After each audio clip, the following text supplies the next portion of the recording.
Dean Ambrose, along with Shield, were at one point at the top of the WWE, dominating the company and TV. Even till today, Roman Reigns and Seth Rollins hold the top 2 titles in the WWE and are continuing their runs being stars of their brands both on Raw and SmackDown. But Dean Ambrose is the Shield member that just couldn't keep up and instead left to another rival company, AEW, after being banned from ever returning to a WWE ring. Ambrose's early life was anything but easy. He grew up in an area he described as a big stretch of government housing and torn up apartment buildings, a place where survival was a daily challenge. His tough upbringing was not just a phase of life, it shaped his character, his drive, and his eventual persona in the wrestling ring.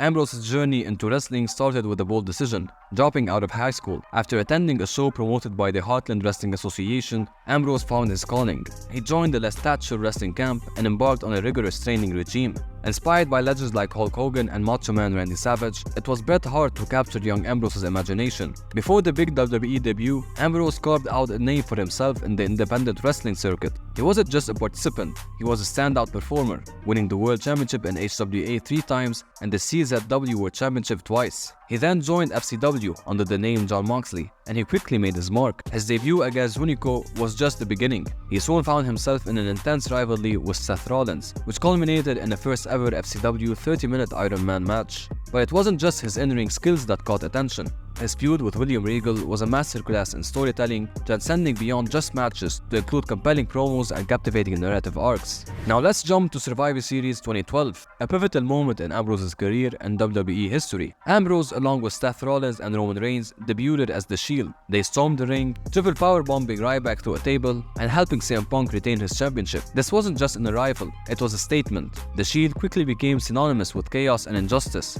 establishing themselves as a dominant force in WWE. Ambrose's role in the Shield cannot be understated. While all 3 members were integral, Ambrose emerged as the group's mouthpiece. His ability to captivate audiences with his promos was unparalleled, cementing his position as a key player in the faction. On April 26th at SmackDown, Ambrose made his televised singles debut against none other than The Undertaker. Though he lost, this match was a testament to his rising status. Not long after, he defeated Kofi Kingston at Extreme Rules to win his first WWE title, the United States Championship. This victory was a significant milestone, marking him as a solo star even within the confines of the Shield. Ambrose's reign as the US champion was historic, holding the title for a record 351 days. However, it was not without its challenges. As cracks began to appear in the Shield, Ambrose's journey took a dramatic turn, with internal conflicts hinting at future rivalries. After the Shield's disbandment in 2014, Ambrose's focus shifted. His feud with Rollins became the centerpiece of his singles career. Perhaps the pinnacle of Ambrose's WWE journey came at Money in the Bank 2016.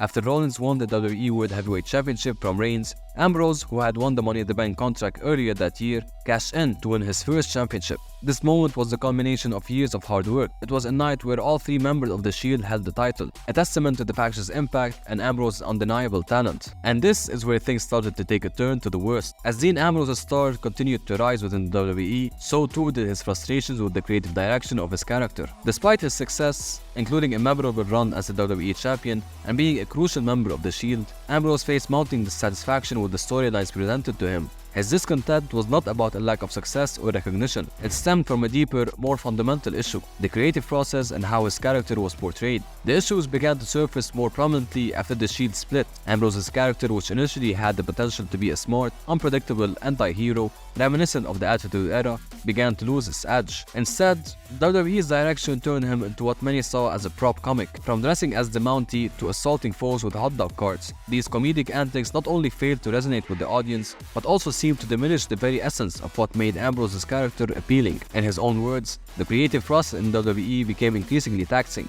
The scripts he received, filled with nonsensical lines and goofy elements, were a far cry from the kind of material that could showcase his strength as a performer. One vivid example was a script he received for a segment on Monday Night Raw, which included references to a pooper scooper and wearing a surgical mask, something Ambrose found absurd and far from the standard of storytelling he aspired to deliver. The tipping point came with a particular storyline involving Roman Reigns, who was battling leukemia at the time. Ambrose was asked to deliver lines that he found distasteful, directly referencing Reigns' real-life health struggle. This, for Ambrose, was not just a matter of poor creative decision, but it crossed into being morally questionable. Despite his attempts to push back against such content, the pressure from the higher-ups in WWE, including Vince McMahon, made it clear that his creative input was limited. The incident not only made him uncomfortable, but also signaled a deep discontent between his vision for his character and the direction WWE was taking. I can't believe they're going to make me leave. They're going to make me walk away from all this money.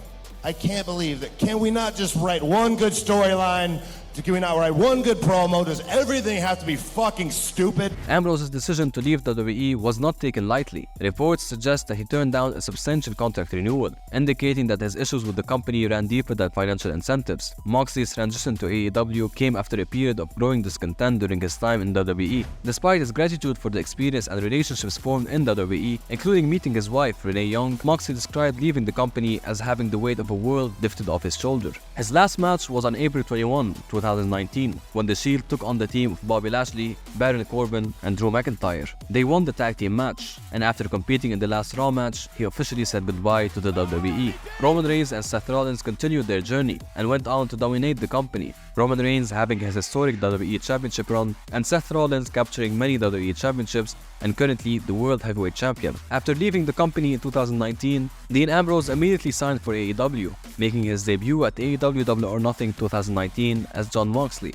attacking both Chris Jericho and Kenny Omega. He would wrestle both those men, eventually winning the AEW Championship from Chris Jericho and losing it to Kenny Omega. Moxley's move to AEW was more than just a change of wrestling promotions. It was a profound shift in his creative expression and personal fulfillment in the wrestling world. As we continue to see his career unfold in AEW, it's clear that this decision marked the beginning of an exciting new era for Jon Moxley. After his electrifying debut at AEW's Double or Nothing, Jon Moxley quickly established himself as a major force in All Elite Wrestling. His arrival signaled not just a new chapter in his own career, but also a significant moment for AEW. Moxley's run in AEW has been characterized by his intense, no-holds-barred wrestling style and a newfound passion for the sport. He has engaged in some of the most memorable feuds and matches, often pushing the boundaries of violence and physicality, which has resonated deeply with the fans who appreciate the grittier, more raw form of wrestling. Moxley's impact in AEW isn't limited to his in-ring performances. He has been a crucial figure in elevating the promotion's status in the wrestling world. His presence on the roster has drawn more viewers and fans, boosting the promotion's competition against WWE. His relationship with the WWE was officially over,